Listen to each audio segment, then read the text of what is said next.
사회 전체적으로도 시민을 윤리적으로 양육하는 데 좀 더 집중할 필요가 있다. 절제의 기술을 익히려면 윤리적으로 성숙해야 하며 그 과정은 가정과 학교, 사회 모든 곳에서 이루어져야 한다. 우리는 지금까지 국제학업 성취도 평가나 국가수준 학업 성취도 평가 등을 통해 학업 능력을 수량적으로 측정하는 데만 교육에 초점을 맞추었다. 역량 개발을 하고 최대의 성취를 얻는 데만 집착했다. 그러나 공교육의 가장 중요한 역할은 민주주의 체제를 보존하는 동시에 혁신할 능력을 갖춘 책임감 있는 시민을 양성하는 것이다. 그런데도 학교는 너무나 오랫동안 시험에서 높은 점수를 올리는 데만 열중해왔다. 우리는 이 사회를 살아갈 시민들에게 어떤 행위가 옳음으로 그 일을 해야만 한다고 가르쳐야 한다. 어떤 일이 이득이 되니까 해야 한다고 말하는 대신 말이다. 개인들에게 자기 앞날을 위해 마시멜로를 쌓아두라고 가르치는 대신 주변 사람과 마시멜로를 나누어 갖는 행동을 권장하고 보상을 해줘야 한다. 이런 양육 방식은 그때그때 이익에 따라 행동하는 기회주의와는 정반대의 것이다. 오늘날 우리 눈앞에 들이닥친 지구적 위기에 대처하는 데에도 꼭 필요한 양육 방식이다. 이런 윤리적 교육은 지적 능력을 기르는 교육과 전혀 충돌하지 않는다. 윤리적 교육은 우리가 혼자만의 힘으로 살아가는 것이 아니라 훨씬 큰 세상에서 다른 이들과 함께 살아가는 것이라는 통찰을 바탕으로 한다. 이러한 통찰은 역사, 철학, 과학 등 다양한 학문 분야에서 공유된다. 일상을 반복할 용기, 우리 삶에서 우연의 비중이 생각보다 훨씬 크다는 사실도 깨달아야 한다.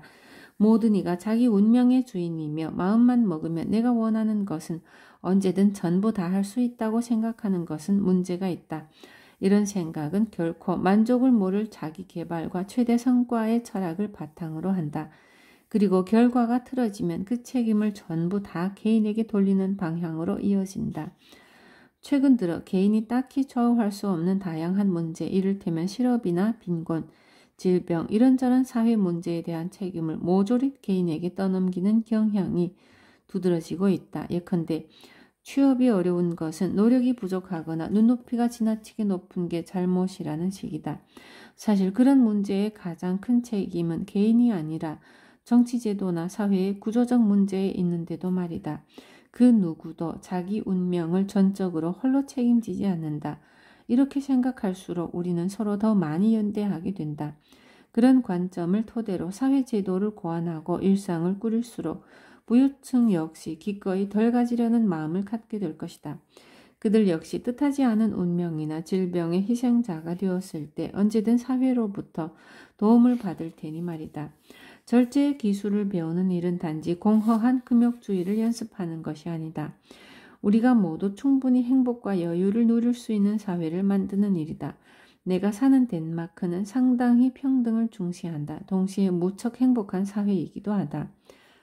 덴마크가 이처럼 세계에서 가장 조화로운 나라, 행복한 나라로 꼽히는 가장 큰 이유는 빈부격차가 비교적 적다는 데 있다.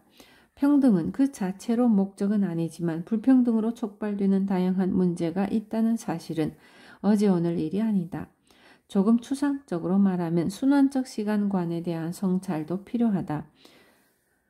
오늘날 우리는 직선적 시간관에 익숙해져 있다. 우리 눈앞에 어떤 것도 놓치지 말라고 더 많이 해내고 소유하라며 끊임없이 요구하는 생각은 바로 직선적 시간관을 토대로 한다. 평생 학습을 하며 무한히 성장하기를, 계속해서 최대 성과를 내기를 요구받는다.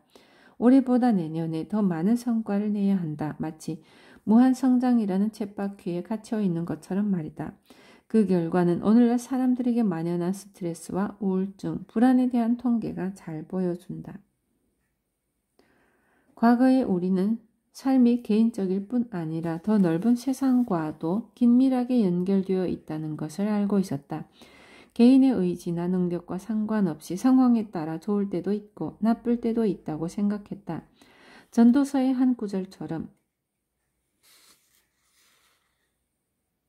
모든 일에는 때가 있다라는 것도 잘 알고 있었다. 우리는 이처럼 삶이 개인의 내적 동기뿐 아니라 외부 요소나 계절적이고 순환적인 변화에 따라서도 달라질 수 있다는 사실을 다시금 깨달을 필요가 있다. 노련하고 현명한 사람은 어느 해에 유행하던 것이 이듬해엔 뒤처진 것이 될 수 있으며 옛 유행이 돌아오기도 한다는 사실을 안다. 우리는 이러한 반복과 순환을 두려워하지 말아야 한다. 키르케고르가 반복에서 말한 것처럼 반복과 순환이야말로 개인과 집단의 삶의 형식을 부여한다. 우리에게 순환이 없다면 삶은 내용 없는 텅 빈 소음으로 녹아버릴 것이다. 반복이 없다면 의무도 없고 의미도 없다. 그것은 매일 아침 일어나 배우자나 아이를 위해 도시락을 싸는 행위이다. 오랜 친구를 찾아가는 일이다. 친구가 아프고 우울한 상태여서 함께 시간을 보내는 게 그다지 즐겁지만은 않을 때도 말이다. 현실에서 이처럼 반복을 수행하기 위해서는 일종의 용기가 필요하다. 그것이 옳은 행위이기 때문에 그 일을 평소처럼 똑같이 해내려는 용기가 있어야 한다. 극단주의여, 이제 안녕. 이 책에서 계속 주장한 것처럼 그런 행위를 반복하려면 무언가를 하지 않기로 선택하는 것도 필요하다. 지금 내가 맺고 있는 관계보다 더 흥미로울지 모를 새로운 관계를 맺지 않기로 해야 하기 때문이다. 지금 만나는 연인과의 사랑과 신뢰를 지키기 위해 호기심이 생기는 새로운 사람을 만나지 않는 것이다. 어떤 한 가지만 정말 잘하기를 원하는 사람은 다른 모든 것을 동시에 다 잘할 수 없다는 걸 안다. 나는 지금까지 자기 절제를 옹호하며 한계를 모르는 문화가 절제를 키우기에 적합한 토양이 아니라는 것을 이야기했다. 또한 개인의 의지를 기르는 직접적 방법뿐 아니라 우리 삶의 형식을 부여하고 문화 환경을 가꾸는 간접적 방법의 가치도 살펴보았다. 철학자 매튜 크로포드는 우리가 관심의 생태계를 함께 창조해야 한다고 말한다.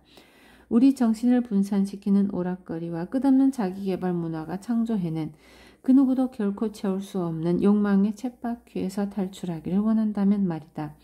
그 일은 개인적 차원에서 우리 삶을 어떻게 조직하는지, 조직적 차원에서 우리의 일터를 어떻게 만들 것인지, 그리고 사회적 차원에서 공교육과 사회제도, 의료제도 등의 어떠한 변화를 끌어낼 것인지를 고민하는 것이다. 쳇바퀴에서 내려오는 일은 단지 개인의 의지력에만 달린 문제가 아니다. 쳇바퀴 자체가 존재하지 않는 문화를 창조해내는 게 더 중요하다. 나는 이런 사회와 문화를 창조하는 가장 훌륭한 길은 우리가 물려받은 좋은 의례들을 지키고 삶의 미학을 창조해내는 일이라 생각한다. 물론 내 생각은 기껏해야 아직 배야 상태에 불과하다. 여기에 살을 붙이기 위해서는 전문가와 구성원 다수의 활발한 논의가 필요할 것이다. 나는 우리가 삶의 틀을 함께 만들어갈 때 지난 반세기 동안 점점 가속화되어 온 한계와 만족을 모르는 문화에도 재갈을 물릴 수 있다고 생각한다. 그래야 비로소 스트레스와 우울증, 무절제한 자기 실현만 추구하는 병적인 흐름도 멈출 것이다. 나는 우리가 절제에 대한 생산적 토론에 참여하고 절제의 가치를 존중하기를 바란다.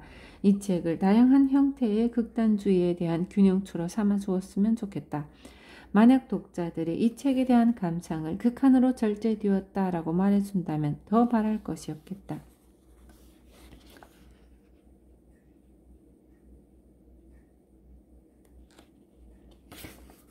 마치며 절제는 그 자체로 가치 있는 삶이다. 절제는 그 자체로 가치 있는 일. 이 책에서 나는 주로 절제와 내려놓기에 대해 다루었다. 우리 눈앞에 닥친 그리고 미래에 닥칠 위기에 현명하게 대처하려면 이제껏 집단적 차원에서 모든 나라가 절제의 기술을 익혀야만 한다. 부유할수록 특히 그러하다. 개인적 차원에서는 모든 곳곳에 도사리고 있는 헛된 유혹에 빠져 모든 것을 가지려 하지 말고 적당히 만족하는 법을 배우는 편이 좋다.